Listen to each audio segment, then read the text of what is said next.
అందరికీ నమస్కారం అండి. ఈ సైడ్ డిజైన్ ముగ్గులు చూస్తూ ఒక చిన్న విషయాన్ని మాట్లాడుకుందాం. ప్రయత్నం. ప్రతి మనిషికి ఎన్నో ఆశలు, ఆశయాలు ఉంటాయి. దానికి ప్రయత్నం అనే తొలి అడుగు పడకపోతే వాటిని సాధించలేము, వాటిల్లో విజయాన్ని మనం పొందలేము. కాబట్టి ఆ ప్రయత్నం గురించి ఒక చిన్న నేను చదివిన విషయాన్ని మీకు వినిపిస్తాను. చాలామంది మనలో ఏమనుకుంటారు, అప్పుడు ఆ స్థలం కొని ఉంటే ఎంత బాగుండేదో, ఇప్పుడు చక్కగా దాంట్లో ఇల్లు కట్టుకునేవాళ్ళం, అప్పుడు కొనలేకపోయాను అనుకుని కొంతమంది, అప్పుడు ఉద్యోగం కాకుండా బిజినెస్ చేసుంటే ఎంత బాగుండేదో, ఇప్పుడు ఓ రేంజ్లో ఉండేవాడిని అని ఇంకో కొంతమంది అనుకుంటూ ఉంటారు.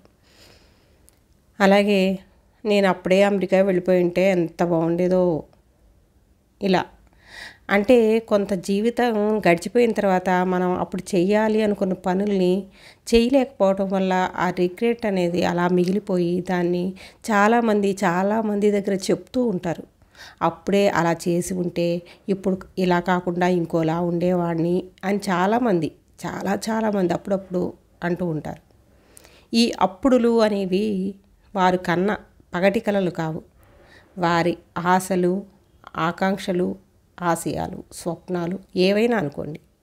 అప్పుడు చెయ్యలేదు, సరే మరి ఇప్పుడేం చేస్తున్నారు అంటే, ఏదో ఒకరోజు చేద్దాంలే అనేసి అలాంటి పెట్టెలో ఒక భద్రంగా పెట్టేసి చెదలు పట్టకుండా హేతు అని, తర్కాన్ని కలరా ఉండల్లా పక్కన పెట్టి భద్రపరుస్తూ ఉంటారు.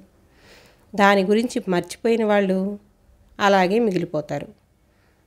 కొంతకాలం అయిన తర్వాత సర్లే ఇంకా మనం అవేం చేయలేమని చెప్పేసి వాటిని మర్చిపోయి వదిలేస్తూ ఉంటారు చాలామంది.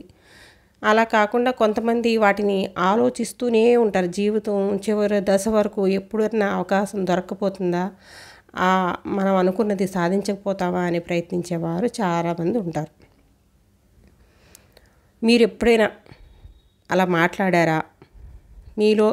మీరేమైనా అనుకున్నారా? అయితే ఒకసారి అద్దం ముందు నిలబడి మీతో మీరు ముఖాముఖి మాట్లాడుకోండి. మీ అంతరాత్మ ఏం చెబుతుందో వినండి. మీరు చేస్తున్న పనిలో ఆనందం ఉందా? సంతోషంగా ఉన్నారా? అసలు మీరు ఈ పనే చేద్దాం అనుకున్నారా? సమాధానం సానుకూలంగా లేకపోతే కనుక అప్పుడు కాలేదు, సరే ఇప్పుడైనా మొదలుపెట్టండి.